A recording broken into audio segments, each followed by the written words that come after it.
I have had a wonky left ankle that has been giving me problems ever since I sprained it when I was 17 years old. Whenever the subject of my unstable ankle would come up, I would tell my story about how I sprained my ankle playing badminton with my sister in the summer of 1995.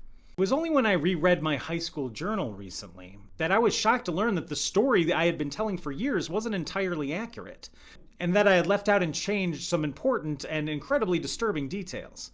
Hello everyone, I am a Mighty Menace, and today I'd like to talk to you about children who have experienced abuse and trauma may not even remember a lot of it. In doing some research on this, Googling and reading the AI summary, I have learned the following.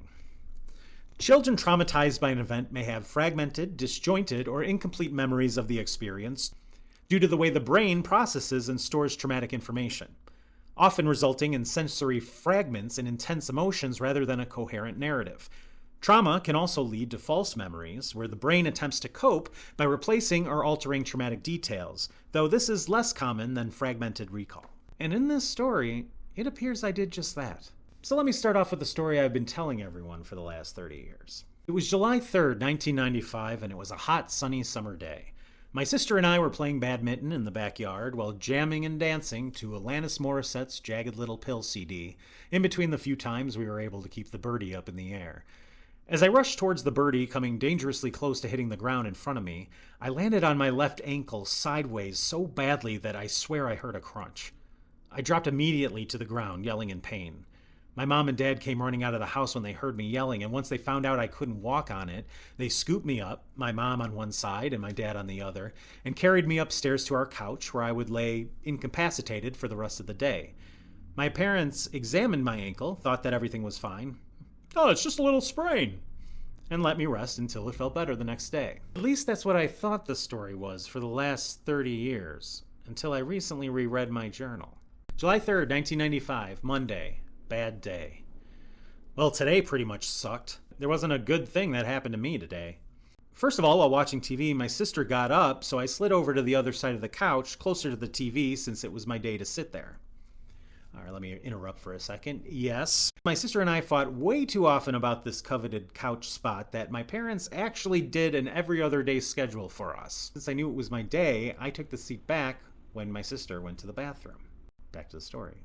Needless to say, this ended up with Dad punching me 3 times and my sister hitting me as well. Dad's punches don't even hurt anymore. My friend's punches hurt more. Well, anyway, Dad's not talking to me anymore, and he calls me immature. I'll probably never be able to borrow the car again, and that sucks because I always have to go through him to get it. As if this isn't enough, while playing badminton with my sister, I sprained my ankle. I couldn't even walk at first. My sister wrapped up my foot and my mom got me some ice while Dad pretended like nothing happened. What a jerk. I need these things to happen to make tomorrow great. My ankle heals, I patch things up with my dad, and I can meet up with my friends for the 4th. After getting over the initial shock of truth that I had forgotten, I tried to put myself back into that day mentally, and the memories started flowing back in. I remembered my sister threw a fit when she saw I moved to the other side of the couch, and per usual, my father took her side, and they both started hitting me and trying to physically remove me from the spot as I stood firm in my convictions. It was my day, damn it!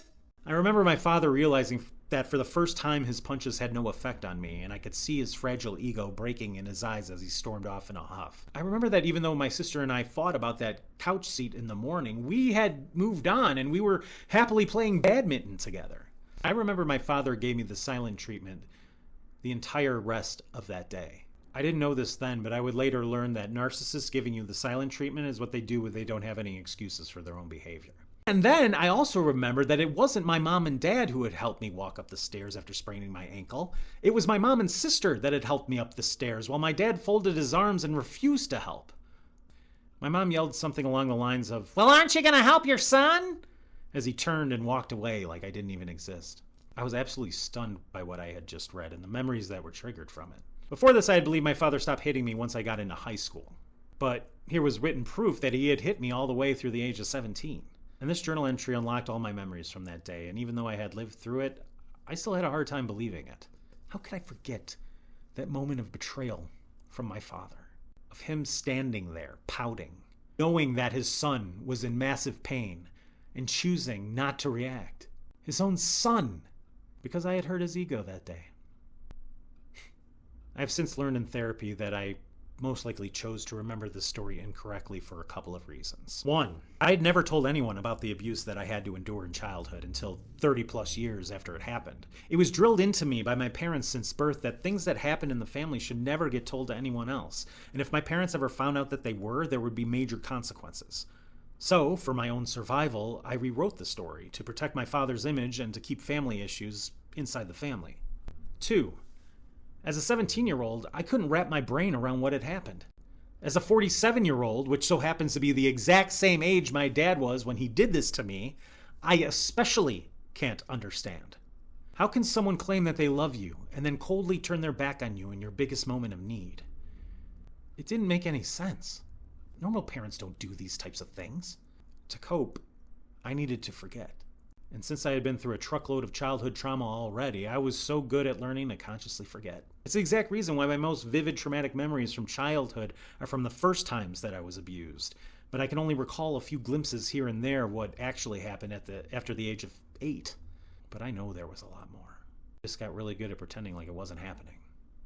So good, in fact, that I had apparently convinced myself. The following day in my journal, I had mentioned the topic briefly before changing the subject and never writing about it again. July 4th, 1995, Tuesday, 4th of July!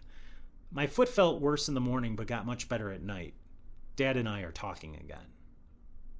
Most of my journal entries are as vague as that when it comes to family issues. That's why this badminton journal entry is so noteworthy, because I usually didn't put anything like that in writing. My mom is notorious for stepping over my boundaries and invading my privacy. She would find my carefully hidden journals, read them, and write notes to me in them as if to say, "I know where your journal is and I can look at it whenever I want, so you better be a good boy and not say anything bad about us."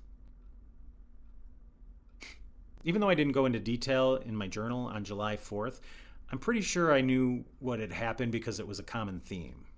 The next day came and we were all just going to act like nothing ever happened yesterday. My dad was going to talk to me like he didn't ignore me all day yesterday, and we're just going to accept that we have moved on and no discussions will be had about it ever again.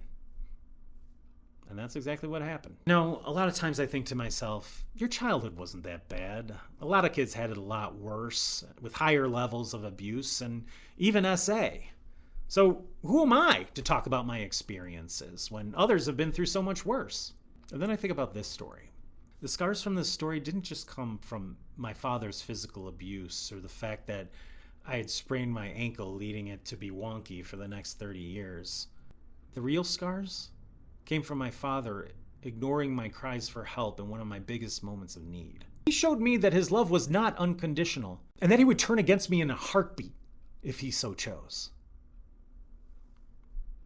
That scar was the deepest. And that's why I chose to forget.